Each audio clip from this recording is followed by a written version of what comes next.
11:41 پہ ہمارے گدو کے پاور پلانٹ پہ یہ فالٹ آیا اور 1 سیکنڈ کے اندر فریکوینسی جو 49.5 ہرٹز کے لگ بھگ ہوتی ہے وہ ڈراپ ہوئی 1 سیکنڈ کے اندر 11:41 پہ یہ 10,302 میگا واٹس چل رہے تھے جو سسٹم سے ایک دم آؤٹ ہو گئے. وجوہات اس وقت ہمیں معلوم نہیں ہے. جس وقت ہماری حکومت آئی اس وقت ٹرانسمیشن پہ کوئی خاطر خواہ کام نہیں ہوا. مسلم لیگ نون کی جس وقت حکومت تھی 18,500 میگا واٹ سے زیادہ وہ ترسیل نہیں کر سکتے تھے. ہم نے اس کو تقریباً 23-24 ہزار میگا واٹ تک ہم لوگ اس کو پچھلی گرمیوں میں لے کے گئے ہیں.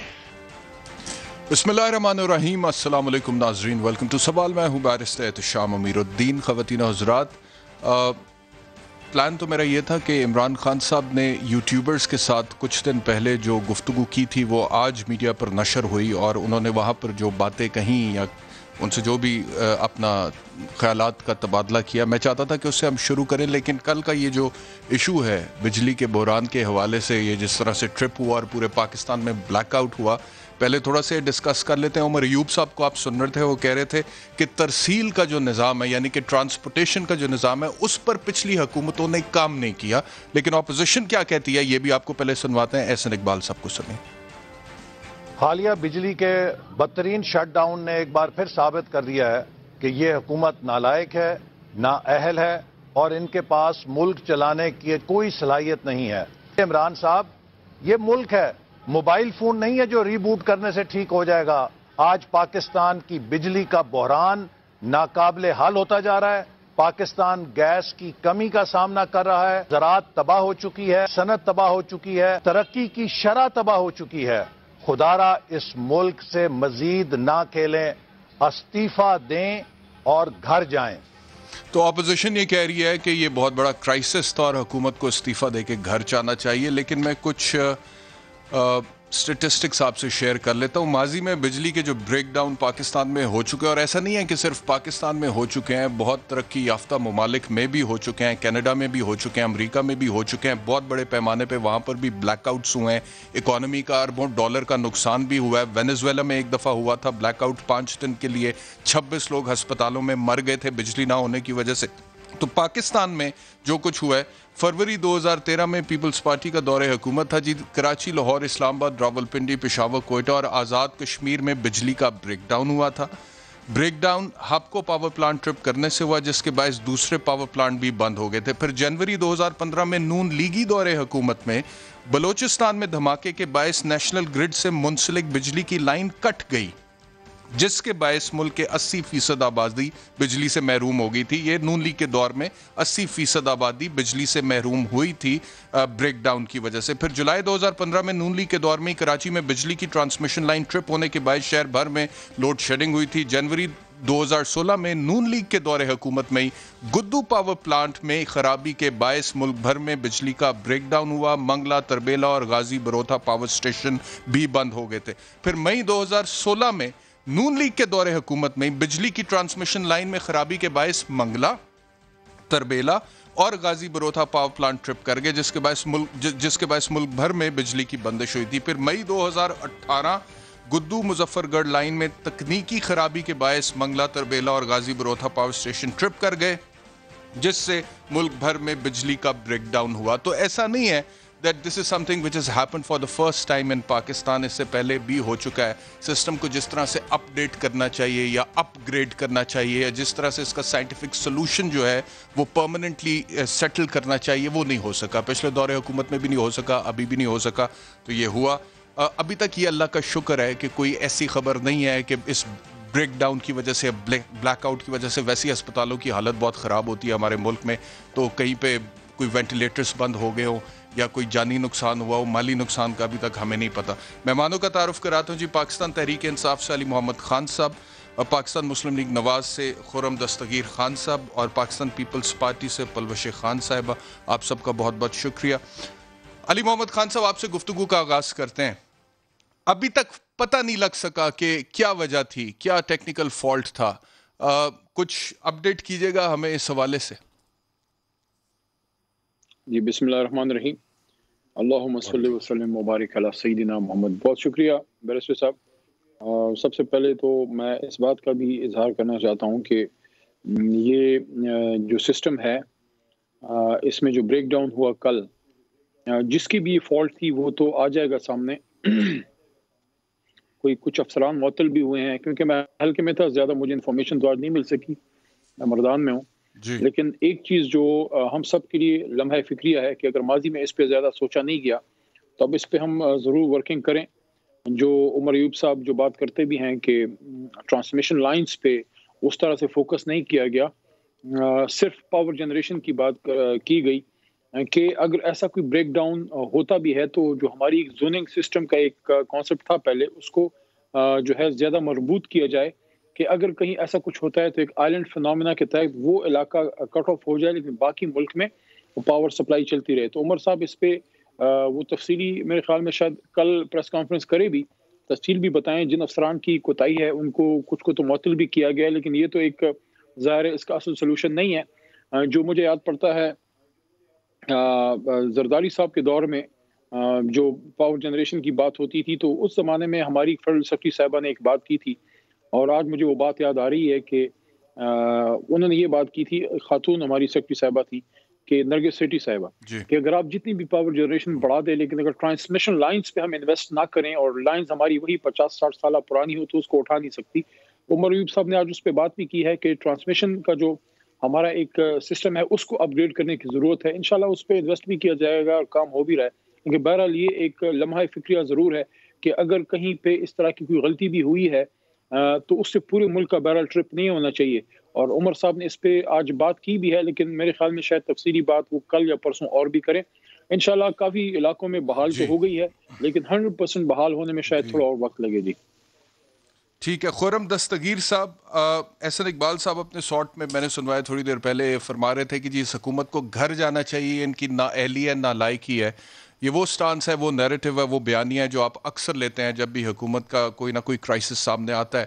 تو لیکن کیا یہ بات درست نہیں ہے کہ جس طرح سے عمر ایوب کہہ رہے تھے کہ ترسیل کا نظام بہتر نہیں کیا گیا پچھلے ادوار حکومت میں، اور جہاں پر پاور جنریشن ہوتی ہے وہاں سے اس کو ٹرانسپورٹ کر کے پورے پاکستان میں لے جانا جو ہے، اس کے لیے جو ٹرانسپورٹیشن سسٹم ہے اس کو آئسولیٹ نہیں کیا گیا، یعنی کہ ایک جگہ پہ خرابی ہو گئی تو پورے ملک میں بلیک آؤٹ ہو جاتا ہے.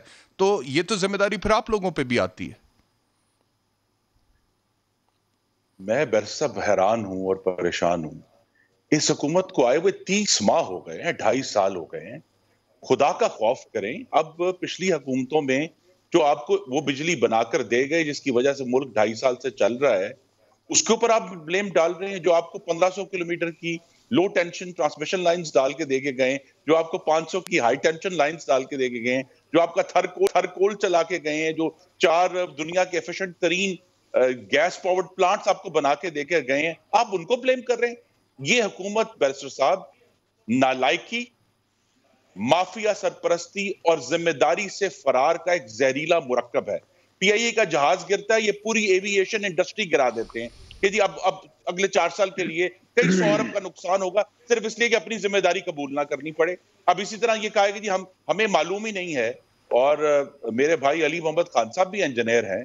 فریکوینسی ڈراپ وجہ نہیں ہوتی، ڈراپ بریک ڈاؤن کے بعد ہوتا ہے. پہلے بریک ڈاؤن ہوتا ہے پھر فریکوینسی ڈراپ ہوتی ہے. تو یہ جو عجیب و غریب ہمیں توجیحات دے کر قوم کو گمراہ کرنے کی کوشش ہے. اپنی نااہلی اور نالائکی کو سمجھیں، کیونکہ صرف کل نااہلی نہیں ہوئی، آپ کے سامنے یہ بھی ہے. پاور سیکٹر کی بات کر رہا ہوں کہ وہ جو سرکولر ڈیٹ ہم 1056 ارب کا تھا جس دن ہماری حکومت ختم ہوئی، آج 2300 ارب روپے کا ہے. کس کی نااہلی ہے؟ اگر لاسز جو ہیں جو ہم 18% پر چھوڑ کر گئے تھے آج 19.5% ہو گئے ہیں، چوری بڑھ گئی ہے، اس کا ذمہ دار کون ہے؟ ہم ذمہ دار ہیں اس کے. یا یہ اب دیکھ لیں ریکوری جو ہے، جو ہم 93% کرتے تھے یہ 89% پہ لے آئے ہیں، اس کا ذمہ دار کون ہے؟ یہ خود ہے. اور انہوں نے اس سال جو ہے پاکستان کے کنزیومرز کو لوٹا جس طرح ہے اپنے حوالیوں کو سپورٹ کرنے کے لیے کہ پاور جنریشن کی میرٹ لسٹ کو پوری طرح وائلیٹ کر کے اس کو کچل کے جو ہے وہ فرنس آئل اور ڈیزل کے اوپر پلانٹ چلائے ہیں. ڈاکیومنٹڈ ہے. تو یہ صرف کل کا بریک ڈاؤن نہیں ہے. اچھا خرم صاحب، ایک کمپریہنسو آپ یہ کہہ رہے ہیں، ایک کمپٹنس کا آپ یہ کہہ رہے ہیں کہ اس حکومت کو آئے ہوئے 2.5 سال ہو گئے ہیں. آپ یہ کہہ رہے ہیں کہ اس حکومت کا 2.5 سال ہو گئے اور ابھی تک اپنی نالائکی کا تمام تر ذمہ یہ پچھلی حکومتوں پر ڈال دیتے ہیں، اور احسن اقبال صاحب جیسے کہہ رہے ہیں کہ جی ان کو یہ بھی نالائکی نااہلی تھی کہ بلیک آؤٹ ہو گیا. تو یہ آپ کے دور حکومت میں جو ابھی فگرز تھوڑی دیر پہلے میں نے انٹرو میں شیئر کیے، جنوری 2015 میں بھی بریک ڈاؤن ہوا تھا، جولائی 2015 میں بھی ہوا، جنوری 2016 میں بھی ہوا، مئی 2016 میں بھی ہوا، اس کے بعد مئی 2018 میں بھی ہوا. تو یہ تو آپ کے ادوار حکومت میں بھی ہوتا رہا ہے، تو تب پھر آپ کو بھی استعفیٰ دے کے گھر جانا چاہیے تھا اگر آج عمران خان کو جانا چاہیے. نہیں، آپ بھی بھول گئے ہیں، آپ کے جو حکومتی جو پینلسٹ ہیں وہ بھی بھول گئے ہیں کہ 2013 میں اس ملک میں 18 گھنٹے کی لوڈ شیڈنگ ہوتی، وہ کسی کو یاد نہیں ہے. اگر آج ہم اس سچویشن پر پہنچے ہیں کہ پاکستان میں وافر بجلی موجود ہے، وہ تو سر پاور جنریشن میں کمی ہونے کی وجہ سے ہوتی تھی نا. We are talking about the blackout اور یہ جو شٹ ڈاؤن ہوا ہے اس کی بات کر رہے ہیں. دونوں مختلف چیزیں. لوڈ شیڈنگ کا کریڈٹ میں آپ کو دینے کے لیے تیار ہوں کہ چلیں آپ نے جنریشن بڑھائی ہے. آپ میرے ساتھ بحث کر رہے ہیں بجائے یہ کہ مجھے مکمل کرنے دیں اپنی بات. بات یہ ہے میں آپ کے ساتھ بحث نہیں کر رہا، میں آپ کو کراس کویسچن کر رہا ہوں. جی ٹھیک ہے، آپ مجھے کراس کویسچن ضرور کریں، لیکن عوام کو یہ یاد کرائیں کہ جب ہمیں حکومت ملی تھی اور ان 5 سالوں میں پاکستان میں بجلی اور گیس کا بہت بڑا بحران اس دوران حل ہوا جس دوران آپ یہ بریک ڈاؤنز کی بات کر رہے ہیں. آپ نے درست طور پر یاد وہ بحران پیپلز پارٹی چھوڑ کے گئی تھی جس کو آپ نے درست کیا. وہ بحران پیپلز پارٹی چھوڑ کے گئی تھی، ہم نے اس کو درست کیا. ہم نے ٹھیک ہے، وہ پیپلز پارٹی سے پوچھتا ہوں میں، لیکن آپ سے سوال یہی ہے خرم دستگیر صاحب، لگائی ہم نے پہلی دفعہ پیپلز پارٹی گورنمنٹ کے ساتھ مل کر تھر کول کا پاور پلانٹ بھی چالو کیا. ہم نے پورے ملک ٹھیک ہو گیا. میں تو کہہ رہا ہوں کہ آپ نے پاور جنریشن کی ہے خرم صاحب. میری گزارش خرم صاحب there is no doubt about the fact کہ پاور جنریشن ہوئی ہے. سن لیجئے میری بھی بات سن لیجئے، میری بھی بات سن لیجئے. یہ لوگ اپنی ذمہ داری سے اس حکومت کو تو ہم اکاؤنٹیبل ٹھہرا رہے ہیں نا. میں نے 2 دن اس حکومت کے خلاف بھرپور شوز کیے ہیں. خرم صاحب میری بھی بات سن لیں، اب میری بھی بات سن لیں. آپ سے پہلے جو حکومت تھی اس کا بھی فیلئر تھا، آپ کے بعد جو حکومت ہے اس کا بھی فیلئر ہے. لیکن آپ لوگ کہتے ہیں کہ ہم نے پاور جنریشن کی ہے. میں مانتا ہوں جی آپ نے پاور جنریشن کیا، لیکن اس پاور جنریشن کی ترسیل کا جو نظام تھا اس کے لیے کیا کیا آپ نے؟ کیونکہ ٹرانسپورٹیشن کو اگر آپ آئسولیٹ نہیں کریں گے ملک کے مختلف علاقوں میں یا صوبوں میں، ایک جگہ پہ مسئلہ ہوگا، پورے ملک میں بلیک آؤٹ ہوگا. آپ کے دور میں ہوتا رہا یہ خرم صاحب، ہوتا رہا آپ کے دور میں. بتا رہا ہوں کہ آپ کو 2000 کلومیٹر کی لائنز بچھائی ہیں، آن ریکارڈ ہے، نکلوا لیں، جس میں 1500 لو ٹینشن ٹرانسمیشن ہے، 500 کلومیٹر ہائی ٹینشن ٹرانسمیشن ہے. اور یہ ایسی حکومت جس کو اوپر مستقل طور پر ایک پارٹی ہاٹی حملہ آور تھی دھرنوں کے ذریعے، اس دوران اتنی بڑی ڈیولپمنٹ ہو جانا یہ معجزہ ہے، اور اس کی نواز شریف کا فیض ہے جو آج تک چل رہا ہے. چلیے پیپلز پارٹی کی طرف جاتے ہیں. پلوشش صاحبہ، آپ لوگوں نے کیا کیا تھا ترسیل کے نظام کو بہتر؟ ٹھیک ہے پاکستان تحریک انصاف کے دور میں ابھی یہ بلیک آؤٹ ہوا ہے اور یہ ابھی تک کوئی خبریں تو ہمارے پاس نہیں آئی ہیں کہ کتنا نقصان ہوا ہے، لیکن آئی ایم شور کہ اکنامک لاس تو ہوا ہے، کیونکہ امریکہ میں کینیڈا میں 2003 میں جی بلیک آؤٹ ہوا تھا، اربوں ڈالر کی اکانومی کا نقصان ہو گیا تھا. اور 2000 میں آپ کو بتاؤں یہ پی ایم ایل این کے دور میں 2013 میں جب بلیک آؤٹ ہوا تھا پیپلز پارٹی آپ کا دور تھا، آپ کا دور تھا 2013 میں ملک کے مختلف شہروں میں 12 سے 15 گھنٹے کا بلیک آؤٹ ہوا تھا اور 3 ارب روپے پاور سیل کا نقصان ہوا تھا. یعنی کہ بجلی کی جو فروخت ہے اس میں 3 ارب روپے کا نقصان حکومت کو ہوا تھا. What did you do for it? دیکھیے آپ ساتھ یہ بھی بتائیے کہ آپ جن وقتوں کی بات کر رہے ہیں، امریکہ، کینیڈا، پیپلز پارٹی اور نون لیگ، اس وقت اس ملک کا گروتھ ریٹ کیا تھا، انڈسٹری کی کیا حالت تھی اور آج کے حالات کیا ہیں. اور پھر آپ بتائیے، اب تو ویسے ہی سب کچھ بند ہے، تو یہ بے شک نہ بند رہے اور 10 دن یہی ہوگا کہ ہمیں مسائل ہوں گے، ہاسپٹلز میں ہوں گے، اس پر وہ پھیلیں گی آپ کی افواہیں جو کل سے ہم سن رہے تھے، یہ ہو گیا، وہ ہو گیا، سائبر اٹیک ہو گیا. لیکن اس کے علاوہ آپ بتائیے کہ اکانومی میں بچ کیا گیا ہے کہ جو ہم نقصانات گن رہے ہیں. اگر یہ بلیک آؤٹ جو ہے اس کو ایک سائڈ پہ، اگر آپ اس کو سائڈ پہ بھی کر دیں، ملک پورا چل رہا ہے، جی بالکل چل رہا ہے، لوگ پریشان ہیں، لیکن ایسے تو نہ کہیں کہ کچھ بچا ہی نہیں ہے. ایسے مائنس میں، نیگیٹو میں گروتھ ریٹ ہو تو کیا چلتا ہے ملک؟ آپ بتائیے تشام، آج تک ہوئی ہے اس ملک میں نیگیٹو گروتھ ریٹ؟ اور دوسرا اب تو پازیٹیو ہو گیا نا، وہ کرونا میں نیگیٹو ہوا تھا، دوبارہ پازیٹیو ہو گیا. کورونا سے پہلے بہت نیچے چلا گیا تھا. یہ لہٰذا دیکھیں بات یہ نیگیٹو نہیں ہوا. بات یہ ہے کہ دیکھیں نرگس سیٹھی نے کیا کہا, مجھے یاد نہیں ہے اب اس بات کو, عرصہ ہو گیا. اگر نرگس سیٹھی نے یا کسی پاکستان پیپلز پارٹی کے دور حکومت میں کسی نے کوئی بات کی تو ویسے وہ سب باتیں غلط ہیں, کفر ہیں, کرپشن پہ مبنی ہیں. اگر اس نے کوئی ایک بات آپ کو ان کی صحیح لگی تو آج آپ کو, چلے نون لیگ کو بھی چھوڑ دیں, انہوں نے بھی کچھ نہیں کیا, ہم نے بھی کچھ نہیں کیا, لیکن آج 2.5 سال بعد آپ کوئی ملبہ بھی جو ہے وہ پچھلی حکومتوں پر نہیں ڈال سکتے. جنہوں نے کہا تھا ہم 90 دن میں کرپشن ختم کرتے ہیں, یہ انہوں نے کہا تھا. میں اس میں اگر کوئی دروغ کوئی کر رہی ہوں تو آپ ضرور مجھے روکیں. جو خان صاحب نے کہا تھا 90 دن میں کرپشن ختم کر دیں گے, آج وہ کہتے ہیں کہ مافیا ہماری جان نہیں چھوڑے. جنوبی اچھا وہ تو خیر ایک اور ہی کانسیپٹ ہے, اس پہ میں آپ سے اس کے بعد بات کروں. پھر اس پہ انہوں نے جنوبی پنجاب کا بنانے کا وعدہ کیا تھا, کتنے عرصے میں وہ بنا آپ بتائیے. 2.5 سال میں کئی وعدے, اب ان پہ میں علی محمد بھائی ہیں, ان کو میں امبیرس نہیں کرنا چاہتی, لیکن ایسے کون سا وعدہ ہے جو آج تک پورا ہوا؟ لیکن خدارا اب اگر یہ ٹرانسمیشن لائنز اتنی خراب تھیں اور آپ کا تمام تر اس وقت آپ کے بقول معیشت کو ہی ٹھیک کرنے پر زور ہے, تو آپ نے کتنی بچھا لی 2.5 سال میں؟ کیا آپ کو علم نہیں تھا؟ کیا ان کو تو چھوڑے نا, ہماری کرپشن کا, ہماری چوری کا یہ سب علم ہے, لیکن آپ کو جب یہ بھی علم نہیں تھا, آپ کہتے ہیں ہماری کوئی تیاری نہیں تھی آنے کی, تو 2.5 سال آپ نے کیا کیا؟ کس بات کی پرکس لی, کس بات کی تنخواہیں آپ کے وزیروں نے لی, آپ کے ممبران جو اسمبلی میں بیٹھے رہے وہ کیا لیجسلیشن کرتے رہے؟ کیا یہ پوچھنا ہمارا آپ کا حق نہیں؟ کیا وزیر اعظم صاحب, آج آپ اس پہ خود بھی غور کر رہے تھے, وہ ابھی کچھ دن پہلے ایک انتہائی افسوسناک واقعہ ہوا ہے جس سے قوم ہل گئی ہے, اس پر ان کا جو رویہ ہے وہ تو سب کے سامنے آ گیا. لیکن مجھے بتائیے, یہ وزیر اعظم کا آج کا بھی بیان ہے کہ بھارت داعش کے ذریعے یہ سب کچھ کرا رہے.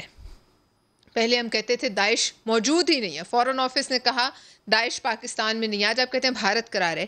تو آج ہمارا فوکس کیا ہونا چاہیے تھا کہ ہم بیٹھ کر کوئی نیشنل سیکورٹی کونسل کی, مجھے علم نہیں, آپ کو علم ہے, کوئی میٹنگ ہوئی ہے, کوئی کال ہوئی ہے, کوئی بڑے بیٹھے ہیں, بڑے نہیں بیٹھے, تو کیا کوئی فرض بنتا ہے, چونکہ اس وقت وزیر اعظم عمران خان صاحب ہیں, کہ وہ تمام پولیٹیکل پارٹی کے ہیڈز کو بلائیں. یہ جو افریت پھیل رہی ہے اس ملک میں, فرقہ وارانہ فساد آپ کہتے ہیں ہونے والا ہے, کرایا جا رہا ہے, سنی شیعہ عالموں کو قتل کرانے کی, آپ کو کہیں کوئی اس میں نظر آئی ہے, کوئی ان کے اندر ایسی سوچ کہ وہ اس کی پلاننگ کرے؟ آپ ہمیں بچانے کے لیے کیا کریں؟ وہی بھارت ہے جس کے لیے آپ کہتے تھے کہ مودی واپس آ جائے تو کشمیر کا مسئلہ حل ہو جائے گا. تو بتائیے اس وقت کیا آپ کو علم نہیں تھا کہ کشمیر میں مودی کیا کرا رہا ہے پاکستان میں؟ یہ جو کلبھوشن ہے جس کا بارہا الزام لگتا ہے, اور نون لیگ پر یہ لگاتے ہیں کہ وہ نام نہیں لیتے تھے, یہ اسی علاقے سے پکڑا گیا تھا جہاں یہ ہمارے ہزارہ بھائیوں کا بہیمانہ قتل ہوا ہے. آج حکومت اس کے لیے کیا فیسیلیٹیشن ہے جو نہیں کر رہی؟ اگر این آر او آپ نے دیا ہے تو کلبھوشن کو سب سے بڑا اور گندا این آر او دیا, اور اگر آپ کلبھوشن کو کیسے این آر او دیا, ہاں, تو آپ اس کے فیسیلیٹیشن کے لیے کیا نہیں کریں؟ کیسے فیسیلیٹیٹ کریں؟ آپ کلبھوشن کے وکیل بنے ہوئے ہیں, انٹرنیشنل نارمز لاز کے مطابق کر رہے ہیں, جو کچھ بھی کر رہے ہیں. لاز تو پھر سب پہ لگتے ہیں نا, آپ کل اس کو ٹنگا دیں. دیکھیں پھر آپ آج بتا رہے تھے کہ ریولوشنز کہتے ہیں نا خان صاحب کہ انقلاب آنا چاہیے, وہ میں دکھاتا ہوں ابھی شارٹ تھوڑی دیر میں, قتل کرو. نہیں یہ نہیں کہا. ریولوشن میں کیا ہوتا ہے؟ پرائم منسٹر نے یہ نہیں کہا ایک دوسرے کو قتل کرو, لیکن یہ ہے کہ ریولوشن کی انہوں نے بات کی, وہ میں شارٹ سنوا دیتا ہوں ابھی تھوڑی دیر میں بریک کے بعد. نہ ہم بچتے تو پھر ان کو ایسا معاملہ ملتا کہ جہاں یہ سموتھ سیلنگ ہوتی. اب چونکہ بچ گئے ہیں, اللہ نے زندگی لکھی ہے, تو اب ان کا ارادہ ہے اگر تو یہ پھانسی چڑھا دیں. ٹھیک ہے, ایک بریک لینی ہے مجھے, بریک کے بعد واپس آتے ہیں. تو پرائم منسٹر یوٹیوبرز کے ساتھ ملاقات کی, اس میں جس چیز کا حوالہ دے رہی ہیں پلوش صاحبہ کے ریولوشن کی بات کی, انقلاب کی بات کی, بڑے انٹرسٹنگ شارٹس ہے پرائم منسٹر کے, وہ آپ کو سنواتے ہیں اس بریک کے بعد.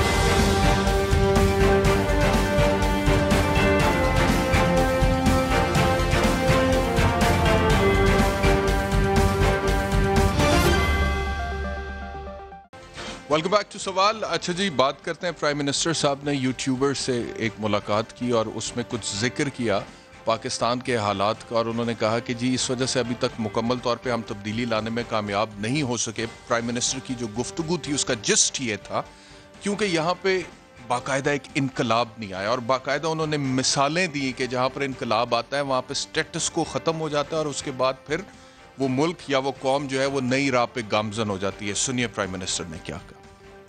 جو سٹیٹس کو ڈسلوج کرنا ہے دنیا میں صرف اگر صحیح طرح ڈسلوج ہوتا تو وہ خونی انقلاب ہوتا. جب امیدز کو عباسی انہیں ختم کیا تو انہوں نے صرف ایک آدمی بچنے دیا امید کا، باقی سب قتل کر دیے. اور اسی طرح ہی جب عباسی ختم ہوئے تو اوپر سے لے کے نیچے سارے ختم کر دیے. تو انقلاب ایسے آتا ہے. جب رشین ریولوشن ہوئی تو انہوں نے زار کی ساری فیملی ختم کر دی. عموماً اب جب خمینی کا انقلاب آیا ساری رائل فیملی ختم ایران سے. ہم نے ایک خونی انقلاب تو آیا نہیں، ہم نے تو بیلٹ کے ذریعے چینج لے کے آئے. تو علی محمد خان صاحب کیا مطلب سمجھوں میں کہ پاکستان میں اگر خونی انقلاب آتا اور سٹیٹس کو مکمل طور پر ختم ہو جاتا تو پھر ابھی تک آپ لوگ معاملات کو حل کر لیتے. Is this what the Prime Minister is saying? نہیں بیرسٹر صاحب، میں ایک عرض کرنا چاہتا ہوں، آپ خود چونکہ بیرسٹر ہیں، آپ باہر سے پڑھے ہوئے ہیں. ہمارے ملک میں ایک مسئلہ تھا لیکن اب بہت بڑھ گیا ہے، اور وہ یہ ہے کہ بریدنگ سپیس آرگومنٹ کی بڑی کم ہو گئی ہے. اگر آپ ایز اے جرنلسٹ بھی کسی سے کاؤنٹر کوشچن کرتے ہیں تو سب سے پہلے میں پھر کوئی اور آپ سے لڑنا شروع ہو جاتے ہیں. ایکیڈیمک ڈیبیٹ ہونا، کتابوں کی دکانیں خالی ہو گئی ہیں، وہاں جو ہے میک اپ کا سامان اور کپڑے اور اس طرح کی چیزیں بکنا شروع ہو گئی ہیں. اور اگر آپ ایک ٹاک شو میں بیٹھ کے کوئی انٹلیکچوئل بات کرنا چاہتے ہیں، فار ایگزامپل یہ ایک ایکیڈیمک ڈیبیٹ ہے یا اس کو آپ ایک ڈسکورس کہہ سکتے ہیں کہ بھئی پاکستان میں بریک ڈاؤن کیوں ہوا. آپ کے پاور منسٹر نے کہا کہ بھئی ٹرانسمیشن لائنز جو ہیں وہ اپ گریڈ نہیں ہوئی، اس پہ ڈیبیٹ ہونی چاہیے. ہم کشمیر بھی چلے جاتے ہیں، ہم ایک ایشو پہ فوکس نہیں رہتے. اب یہ جو آپ نے بات کی ہے یہ ایکیڈیمک ڈسکشن جناب وزیر اعظم صاحب کر رہے تھے اور بتانا ہی چاہ رہے تھے کہ چونکہ پاکستان میں کوئی خونی انقلاب نہیں آیا، نہ کوئی آنے کا اس طرح امکان ہے. ایک بیلٹ کے ذریعے this is not a revolution, this is basically an evolution. جو آپ کو بتانا چاہ رہے ہیں کہ یہ ایک پروسیس ہے جو کہ ایک سلو پروسیس ہے، لیکن یہ چل رہا ہے اور ہم کوشش کریں اس کو تیز کریں. جو انہوں نے ایگزامپل دی ہے خمینی صاحب کی یا اور جگہوں کی، وہ تھی ایک revolution. This is basically a peaceful evolution جو بیلٹ کے ذریعے آیا ہے، اور یہ ایک ایکیڈیمک ڈیبیٹ ہے اور یہ ہوتی رہنی چاہیے. جیسے ایک جگہ آخری بات عمران خان صاحب نے ایک جگہ بات کی تھی کہ ہمارے جو منسٹر حضرات سے انہوں نے ایک پروگرام میں جو ایک ایگریمنٹ تھا، جو پرفارمنس ایگریمنٹ جب لے رہے تھے، وہاں ایک ایکیڈیمک ڈسکشن کی کہ امریکہ میں جب ایک انکمبنٹ پریزیڈنٹ آتا ہے تو پہلے اس کو مہینہ ایک بریفنگ دی جاتی ہے تاکہ جب وہ آئے تو پہلے دن سے وہ اویئر ہو، اور وہ ایکسپیرینس لوگوں کو بھی دی جاتی ہے. تو ان کے کہنے کا یہ مطلب لیا گیا کہ شاید ہم تیار نہیں تھے. انہوں نے یہ بات کی کہ آئندہ سے جو بھی حکومت آئے تو چارج لینے سے پہلے پراپر ان کو بریف کیا جائے. تو ہم یہاں پہ آپ اگر کوئی انٹلیکچوئل ڈسکورس بھی سٹارٹ کرتے ہیں وہاں علی محمد خان صاحب، جی پرائم منسٹر جب یہ کہے کہ پہلے تو ہمیں پتہ نہیں لگتا تھا منسٹری سے، کبھی ہمیں کوئی انفارمیشن آ رہی ہے، پھر ہمیں کوئی انفارمیشن آ رہی ہے، ہمیں چیزیں سمجھنے میں بہت زیادہ ٹائم لگ گیا، تو پھر ہم کیسے مان لیں کہ آپ تیار تھے؟ سنیں پرائم منسٹر صاحب نے میڈیا کے بارے میں کیا کہا. آپ کا بھی جس طرح کے پی کے اندر ہم جب 5 سال کے بعد کامیاب ہوئے ساری پرانی پالیٹکس اڑ گئی. تو یہ اب وہی ڈرے ہوئے ہیں کہ ہم 5 سال لاسٹ کر گئے، یہ ہمیشہ کے لیے گئے. اس لیے یہ پورا زور لگا رہے ہیں اس کو گرانے کے لیے. اس لیے یہ پورا میڈیا کے اوپر آنسلاٹ آتا ہے. ہر روز ایک چیز ہو جاتی ہے وہ سارا میڈیا شور مچا دیتا ہے. وہ عمران خان نے کہہ دیا کہ جی ہماری تیاری نہیں تھی، ہم یہ نہیں تھے وہ، حالانکہ کہا میں نے کچھ اور تھا، تیاری نہیں تھی. سارا میڈیا اسی کا یہ پلان کر کے ہو رہا ہے سب کچھ. پاورفل سٹیٹس کو ہے لیکن انشاءاللہ یہ ہار جائیں گے. اب سر پلان کر کے کیا ہو رہا ہے علی محمد خان صاحب؟ اگر مثال کے طور پہ کل کے شو میں نے یہ کہا کہ پرائم منسٹر صاحب کو جب بتایا گیا کہ گردشی قرضہ ماہانہ 38 ارب روپے سے کم کر کے 26 ارب روپے پہ چلا گیا ہے، تو تب وہ دراصل 45 ارب روپے ماہانہ پہ تھا گردشی قرضہ. پرائم منسٹر کو یہ بتایا گیا کہ دسمبر 2020 میں گردشی قرضہ 0 ہو جائے گا. عمر ایوب صاحب کا شارٹ بھی میں آپ کو سنوا دیتا ہوں، یہ سنیے ذرا، جس میں وہ کہہ رہے ہیں کہ 2020 میں گردشی قرضہ 0 ہو جائے گا. یہ سنیے ذرا. جون 2019 تک انشاءاللہ تعالیٰ اس کو مہینے کا گردشی قرضے کا بہاؤ اس کو ہم لوگ کم کر کے 26 ارب تک لائیں گے. جون 2020 تک اس کو ہم لوگ 8 ارب روپے مہینہ تک لائیں گے. دسمبر 2020 تک انشاءاللہ تعالیٰ گردشی قرضوں کا بہاؤ 0 ہم لوگ کر کے دیں. اب ہمارا فیڈرل منسٹر ہمیں یہ بتائے، پرائم منسٹر ہمیں یہ کہے، اور اس کے بعد اب ہمیں سرکاری اعداد و شمار یہ کہہ رہے ہیں کہ گردشی قرضہ 0 کی بجائے 2300 ارب پہ چلا گیا، جو پی ایم ایل این 1200 ارب پہ چھوڑ کے گئی تھی. پھر چینی کے معاملے میں پرائم منسٹر صاحب کہتے ہیں جی 81 روپے پہ آ گئی، مبارک ہو پوری قوم کو. 1 مہینہ نہیں گزرتا سر واپس 95 روپے پہ آ جاتی. اب میڈیا میں اگر ہم یہ بات کر رہے ہیں